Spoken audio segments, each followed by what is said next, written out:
So as a doctorate candidate, so I would suggest delving deep into research methodology and reading scholarly research journals and engaging with relevant research groups on social media platforms and gaining hands-on research experience if possible before you apply for the PhD scholarship.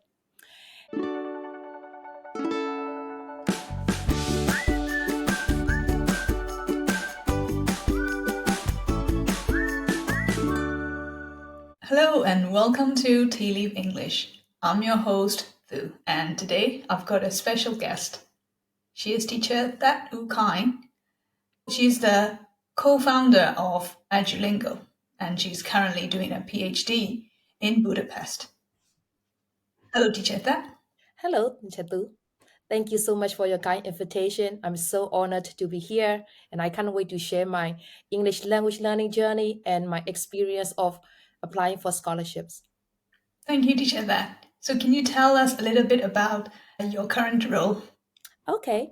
Currently, I'm a Stipendium Hungaricum scholar pursuing a PhD in English Applied Linguistics and Language Pedagogy at Doctoral School of Linguistics at ETH University in Budapest. As a PhD candidate, I write research papers and present them at international conferences. And I also taught some courses at university for teaching credits. As my career, I'm an English language instructor as well as a teacher trainer at Edulingo Teacher Training and Language Center. I've been teaching English for about 15 years and also giving online teacher training to local English school teachers. And I give ERT webinars and take part in sharing knowledge sessions from time to time. Wow, that sounds like a lot, Teacher Thet. How do you find the role so you're currently a PhD student at the same time teaching? Yeah. Well, it is a little overwhelming, like managing my time for my studies and for teaching. And it is hard when you are alone and then you all have to manage all these things. But I'm trying my best. Yeah. So you mentioned that you've been an English language teacher as well for a long time. Yeah. And can you tell us then a bit about your English language learning journey and how you have developed your language proficiency? Yeah. Indeed, my English learning journey was fraught with challenges. To start with, I used to be a very shy and unconfident speaker, so which made it very hard for me to communicate in English. So my English learning journey was rough when I joined the EPP course, English for Professional Purposes course at Yale University in 2009. Thanks to the great teachers I met at university, I was determined to master the English language.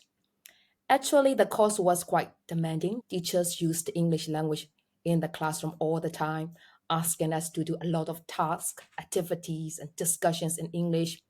It was my first time to be exposed to that much English. I found it quite frustrating. Despite the fact that I was not good at English, I tried my best to take part in the class activities and discussions. And I did make a conscientious effort to improve my English through extensive reading and attentive listening in English. And moreover, I started to think everything in English and talk to myself in English outside the classroom. I still didn't consider myself as a fluent speaker. It was mainly due to the limited opportunities to interact with people in English beyond the classroom. But there was a significant factor to my English skill development. It was my tenure as a university teacher at Yale University of Foreign Languages in 2011. The guidance, mentorship, and training I received from my late CRD Dr. Myumye were instrumental in refining my English proficiency. Teaching in an environment where English is the medium of instruction at YUFR required constant use of English from everyday interactions with students to delivering class instructions. Immersion facilitated a significant improvement in my articulation and also my English fluency. And through the daily practice of teaching English and engaging in effective communication with my students, with my colleagues, with my teachers, I successfully managed to overcome my fear of public speaking. and I bolstered my confidence in using English. Another major factor in my English learning journey is having opportunities to study abroad.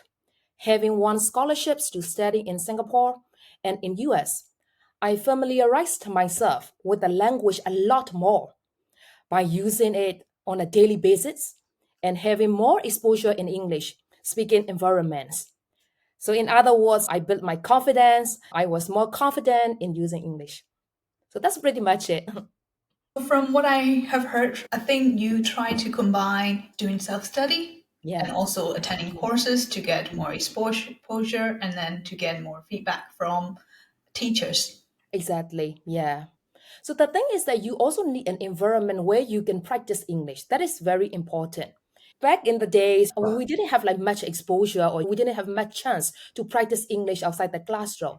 But these days, like people are so lucky. So they can find a speaking partner easily. They can practice English. That is very good for them. Yeah, I think these days there are a lot of opportunities for Exactly. students Yeah. compared to back in Yeah. 2009 where we Exactly. had to depend on a lot of books. Yeah. Mm. So you've mentioned that you have applied for different scholarships Yeah. and then you got them. So Yeah. can you tell us about your experience of applying for scholarships? Yeah. So based on my experience, a strong desire and self confidence are key drivers of success when pursuing scholarships. So, if you possess these two qualities, for me, I try to possess these qualities and I could effectively convey to interviewers my motivation, my dedication, and which positioned myself as a compelling candidate.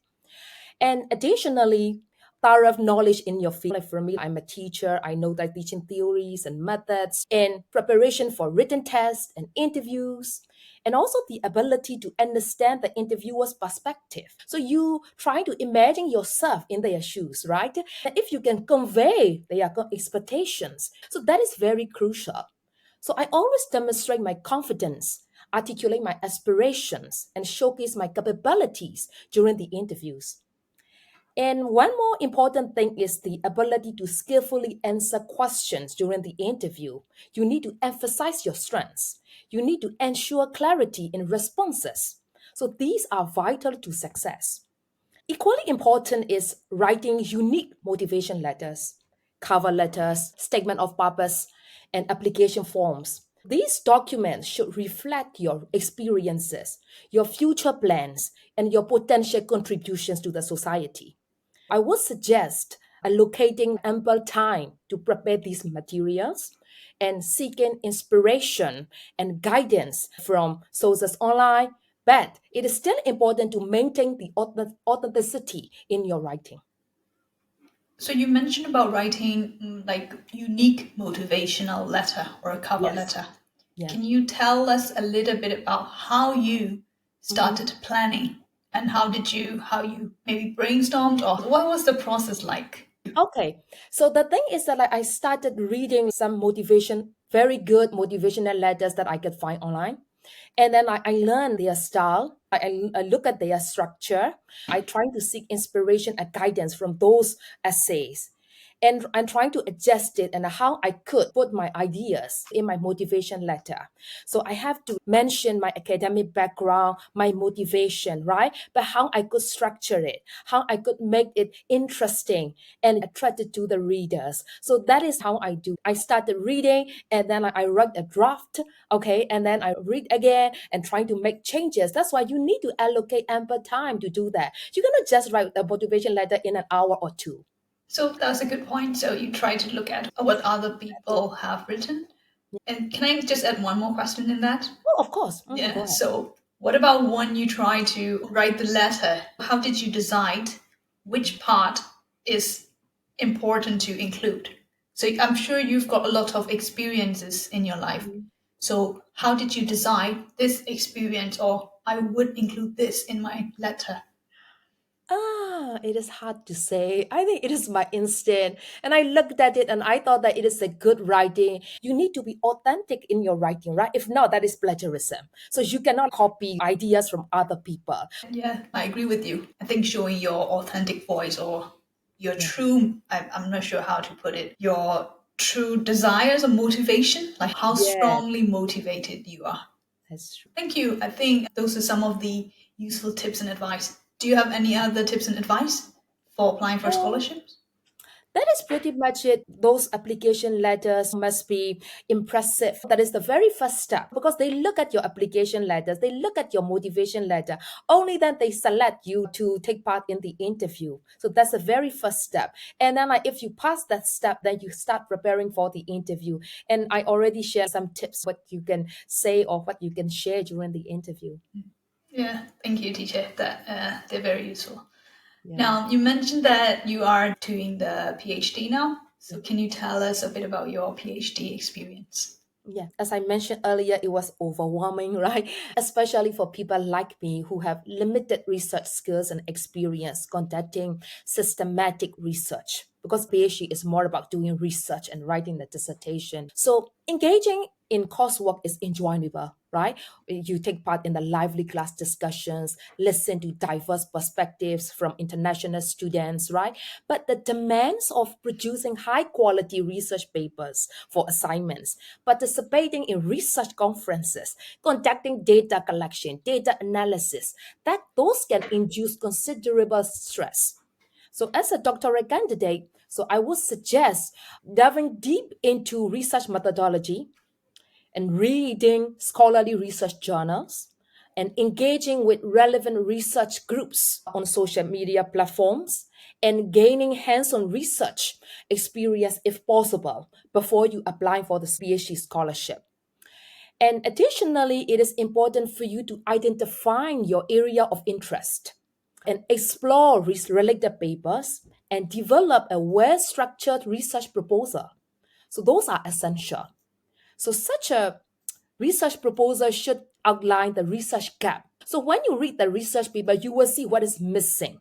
Okay, so research gap and your study's rationale and its potential implications. So these are the essential factors in a research proposal, essential elements.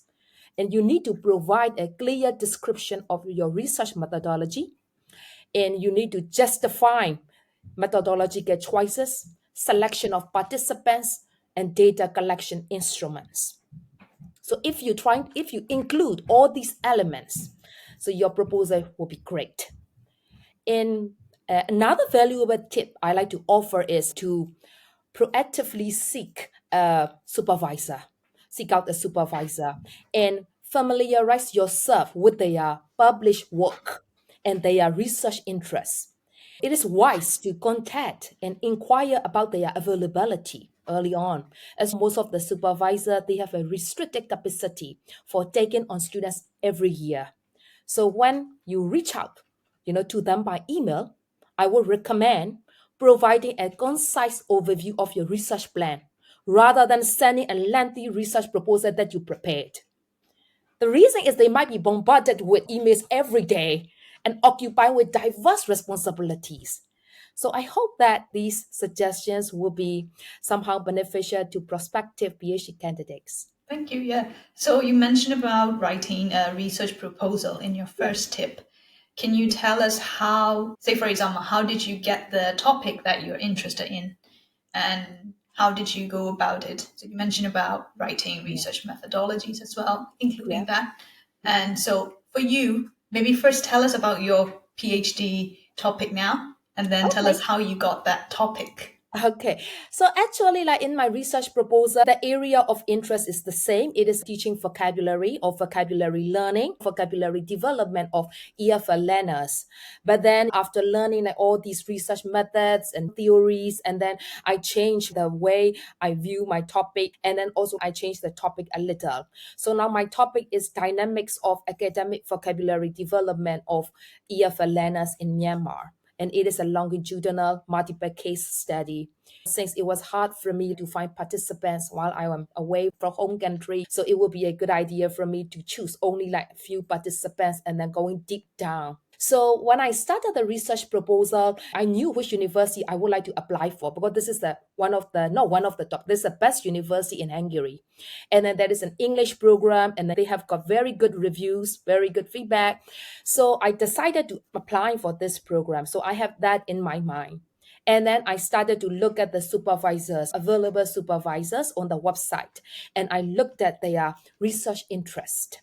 So I have got a few topics at the time, but it must be something about teaching and learning. Right? Since I'm a teacher, I just wanted to do something development, right? So maybe their skill development or vocabulary development or writing development.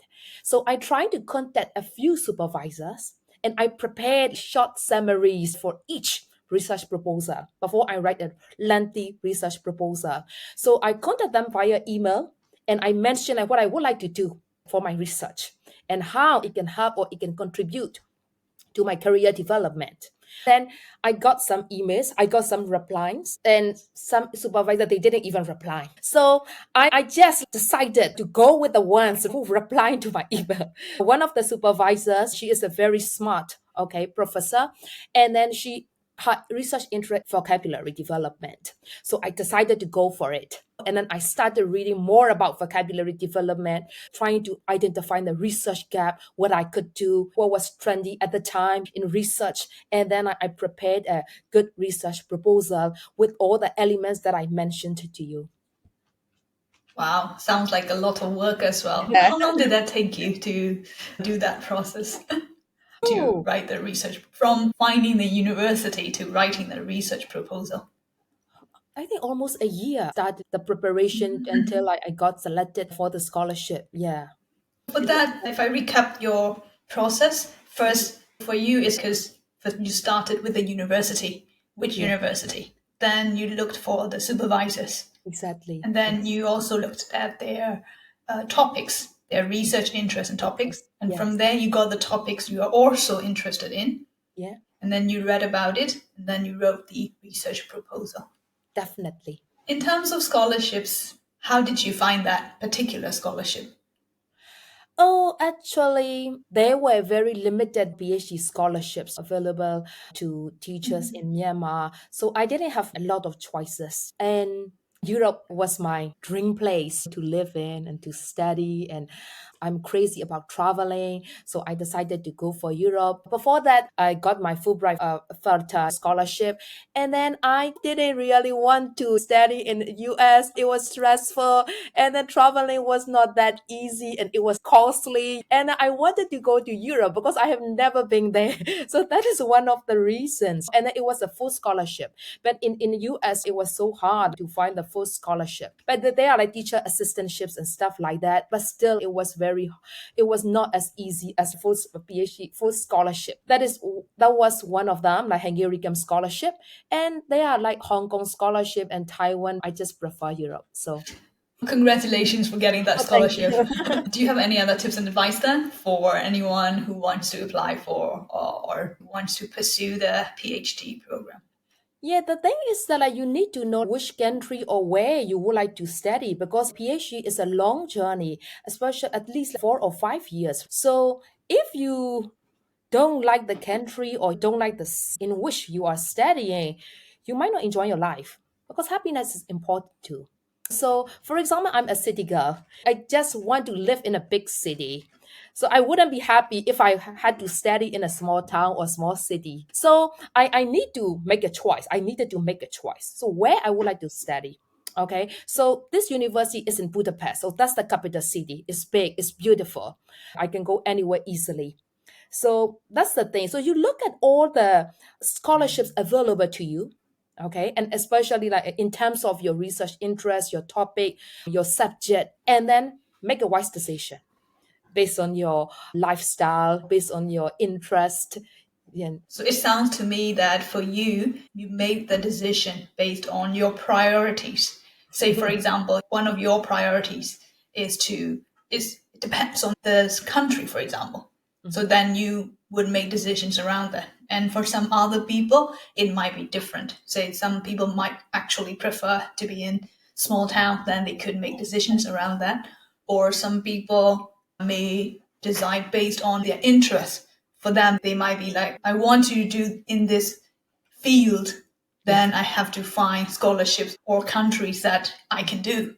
So, from what you have said, it seems to me that Mm. based on your priorities, your values, then you Mm. make decisions, even for Yes. applying for the PhD. So, Exactly. really knowing yourself would be helpful then. Yes. That's great. Thank you. So you did mention something about going to other countries and some difficulties. So for you in the beginning of your studies or even now, do you have any challenges? So what challenges did you face Mhm. studying in another country? Okay. Well, in Hungary, English is not widely spoken. So the language barrier is a major challenge. So I'm not talking about the academic settings where English is used professionally, but in everyday places like supermarkets, stores, or train stations, communication can be tough when you don't share the same language with them. So my tip is to learn their language to some extent for daily interactions would be beneficial. But personally, I rely on simple English gestures and Google Translate since I don't have time to learn Hungarian, and it is one of the most difficult languages in the world. And another hurdle is looking for accommodation and doing paperwork, which involves a complex and lengthy process. So obtaining the various documents often requires traveling for between different offices, and then they need to be renewed like every 2 years. But it is important to note that each country has its own system. So my experiences may not apply like universally. But to tackle these challenges, I have found joining groups by international student communities very helpful. I can ask questions, I read their tips, and I seek advice from acquaintances, from senior students to find the most effective ways to overcome the challenges. So finding the support system and Yeah. talking to different people help you a lot. Yes. That's great. And do you have any other Mm. challenges concerning studying? For studying, it was pretty okay doing coursework. It was not that hard for me. But then, like for my research, that since I am away from my home country, I have to ask different people for help for my data collection. But finally, I managed to find a few participants for my study. That's the only part which I found challenging. Yeah, Yeah, I find it similar. Some people, especially if you're doing research yeah, within Myanmar context, it's a yeah, bit hard to get data collection. I yeah. haven't done it myself for Myanmar context, but I Mhm. have heard from my friends that sometimes it's hard to get participants or get data. Yeah, that's true. That's great that you managed to get the data collection. Do you have Yeah. any tips for that then? Yeah, the thing is a social network. Like I have my former students who are now working at the private university. So I had to contact them and then I asked for help. So yeah, it was because of one of my former students who work at the STI university. So she helped me find the participants. Yeah. That's great, yeah. So now, do you have any tips and advice for anyone who wants to study abroad? So first and foremost, you need to cultivate your strength and independence, as you will need to rely on yourself to overcome any obstacle while you are studying abroad. Secondly, I would suggest considering your living environment. I have mentioned earlier before you apply for any particular college or university. If you thrive in urban settings, a small town or city might not suit you. So it is important to ensure that the country or the city where you plan to study aligns with your interests and your lifestyle. Lastly, you might as well expand your social cycle, like while you are in abroad, by participating in various activities and exploring new places, making new friends during your studies. And balancing your studies with life enjoyment is crucial for a fulfilling experience. Um, Additionally, you might want to familiarize yourself with their local culture and customs to ease like integration to the country and to enhance your overall experience. Last but not least, stay open-minded and embrace new opportunities for your personal growth. Yeah, so trying to find a balance between studying and also having a social life. I think that's the Yeah. point of studying abroad, to have new experiences and to be open minded. Thank Yeah. you. Though so you're in final year. You're gonna Yes. finish soon. When do you submit your? I'm not so sure. I'm trying to finish my dissertation. I might extend for a semester or two. Yeah.